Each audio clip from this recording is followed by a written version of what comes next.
Esses anos todos de profissão, as pessoas elas têm ambição.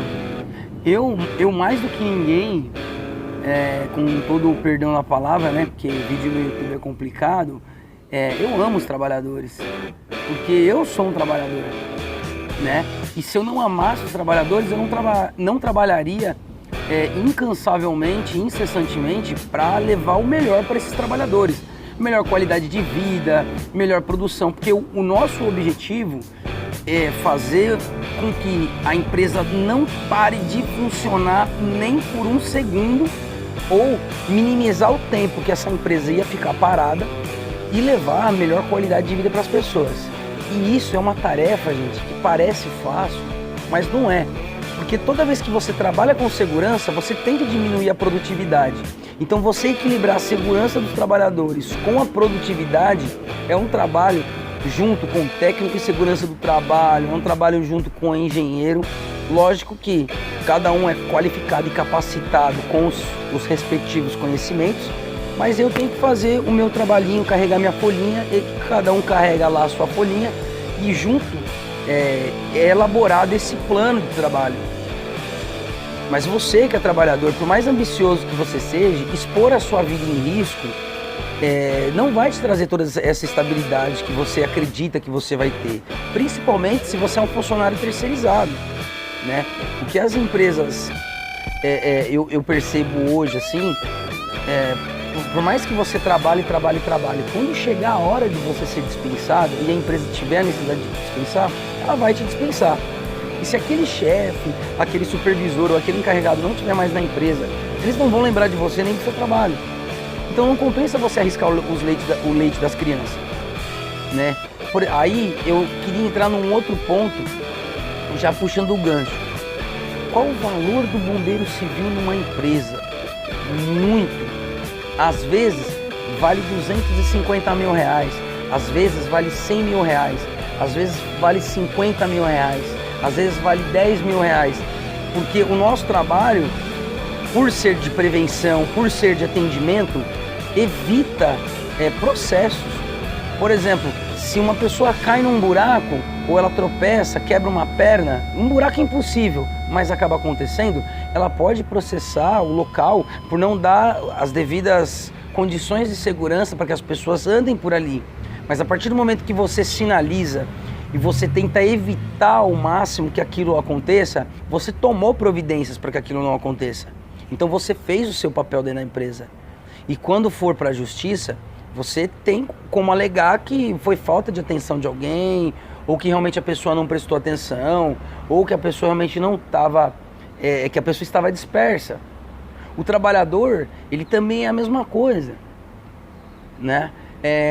Se a empresa não está dando condições melhores de trabalho, se a empresa não está compactuando com as normas da maneira como deveria, né? E o bombeiro, ele está ali olhando o serviço do profissional, se ele for chamado para depor na justiça, ele vai falar a verdade, nada mais do que a verdade, porque o bombeiro, ele não, ao menos ele não deveria, né, em tese, ser um cara comprado. Ele tem que dizer a verdade. Se isso vai ser a favor da empresa ou a favor do trabalhador, ele não está sendo a favor de ninguém, e sim da verdade, nada mais que a verdade. Então, vou dar um exemplo. O profissional estava trabalhando e a empresa ofereceu os equipamentos de segurança.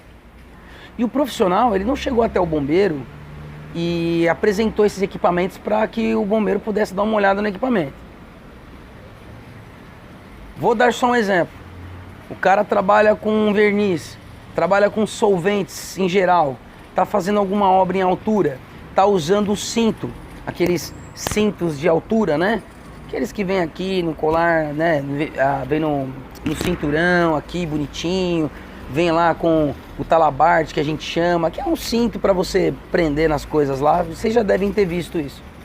Você, trabalhador, vou falar de uma linguagem bem simples, tá? Não vou aqui ficar falando de termos técnicos, não. Cinto de ancoragem Y, talabarte de posicionamento Y, não vou ficar falando termos técnicos, tá, gente? E de repente aquilo ali se rompe e o trabalhador cai e se machuca. Como que ninguém avaliou isso antes, né? Ou então o profissional subiu lá em cima, ele não estava nas condições melhores de saúde e infelizmente ele acabou tendo uma tontura e acabou quase sofrendo um acidente ou se machucando. Os filhos ficam sem receber os leites. O profissional, ele pode ser mandado embora por justa causa, sem direito a benefício, porque quando você vai registrar esse tipo de ocorrência e oferecer esse apoio para o trabalhador, a verdade, os fatos têm que ser apurados. E o problema disso é que a empresa assume uma responsabilidade que não é dela. Então acaba ficando meio que entre a cruz e a espada se ele vai dar essa assistência ao trabalhador ou não. Então você, enquanto trabalhador, você não pode só simplesmente sair da sua casa e querer prestar um serviço. Você, enquanto trabalhador, você tem que conhecer as normas e as leis, a forma como ela vai te amparar na lei, para que você não seja pego de surpresa. Porque enquanto você está produzindo, você é um bom funcionário. Aí você observa uma situação de insegurança e aí você não deixa de trabalhar, você usa a sua proatividade, você aciona o bombeiro e junto nós iremos pensar na melhor solução para desempenhar o seu trabalho da maneira mais rápida possível. Né?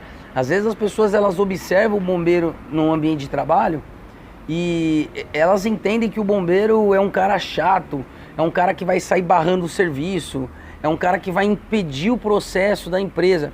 E não, a nossa função dentro da empresa é justamente oferecer o melhor tipo de apoio. Nós somos, eu particularmente, na minha proatividade, no meu dinamismo durante o meu trabalho, eu sou o cara que resolve problemas. Eu sou o cara que, como tenho a função de trabalhar nesse meio, de ter ideias, que muitas das vezes, nesses 8 anos, eu aprendi bastante com os próprios trabalhadores.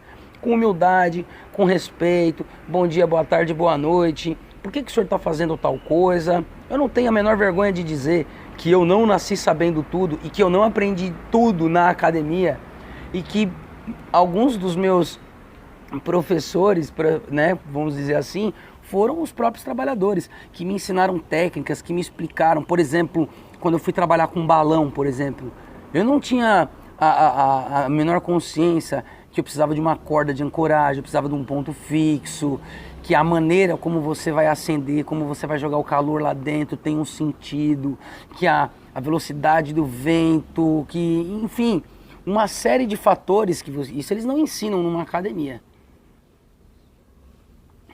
E é muito ruim quando você não tem essa humildade, porque você deixa de crescer. Então, se o bombeiro ele observa essas condições, mas a pessoa não aciona o bombeiro, não pede a ajuda do bombeiro, se acontece um acidente, ela está desamparada. Ela está desamparada. Então, qual é a função de um bombeiro numa empresa? Para a empresa, muito. Para o trabalhador, muito. Se a empresa não deu as melhores condições para o funcionário, infelizmente eu não posso fazer nada. Se o funcionário não prestar atenção na lei, aonde ele é amparado e como ele pode ser atendido, né? E ser ressarcido de qualquer dano, ele também vai estar desamparado. Por isso que é importante parar, conversar, trocar uma ideia, não se sentir ameaçado com a presença do bombeiro, porque a função não é impedir serviço, muito pelo contrário. No meu caso, é fazer a empresa funcionar a cada segundo que a empresa funcione, não barrar serviços, mas com segurança. Eu lembro de um vídeo que me mostraram, eu não tenho mais esse vídeo, um trabalhador num shopping subiu a escada e foi trocar uma lâmpada. Procedimento simples, não tinha nem canto para ele se ancorar. Tinha um funcionário embaixo, se eu não me engano, que estava segurando a escada para ele. Se eu não me engano, tá, gente? Só que ele não se ateve, ele não, mesmo para mexer numa lâmpada, ninguém da empresa chegou e falou: bombeiro, o rapaz vai lá, vai trocar uma lâmpada. Coisa do dia a dia, uma coisa besta. Trocar uma lâmpada, um cara que é funcionário que, né, que tem o conhecimento sobre isso, para ele não vai ter a menor dificuldade. Ele toma um choque, sabe, uma coisa que ele está acostumado a fazer. Ele caiu da escada. E quem já viu vídeos de pessoas caindo de escada sabe que escada, ela te arrebenta. Se você pular da mesma altura de uma escada, não é a mesma coisa que você cair de uma escada. né? Atropelar uma pedra não é a mesma coisa que atropelar um cachorro. O prejuízo é enorme. E ele caiu de coluna na quina de um vaso de mais ou menos meio metro, um quadrado de meio metro de altura por meio metro de largura, e ele ficou né, paraplégico. Uma situação triste, um trabalhador, um pai de família que tinha muito que curtir com a sua família, correr por aí, nadar, saltar, lá, e acabou tendo um prejuízo desnecessário desse, justamente porque não optou pela presença do bombeiro. Então, não tenha medo de dar serviço para o bombeiro. Pelo menos se eu estiver trabalhando, não tenha medo de dar serviço para mim. Se você for fazer algum serviço, por favor, me chame. Eu quero estar próximo de você, eu quero estar trabalhando com você e pensando no processo de segurança que talvez você esteja passando despercebido por causa da pressa, tá? Quanto mais pressa você tiver, quanto mais necessidade você tiver para trabalhar, por favor, me chame, tá? Se vocês pedem tanta segurança, vocês trabalhadores pedem tanto que alguém ajude vocês, então, por favor, deixe-me ajudá-los, chame-nos, tá? Conte com a gente sempre para oferecer um bom trabalho, para oferecer uma prevenção, para oferecer cuidados, atendimentos de primeiros socorros, tá? Zelar pela vida de vocês, porque se eu zelar pela vida de vocês, eu tenho certeza que eu estou zelando pela vida da família de vocês. Então, para mim, vale muito a pena. Eu acredito nos trabalhadores desse Brasil, gosto de trabalhar na segurança, na proteção e na prevenção da vida dos senhores. E, desculpe, mas eu tive que falar.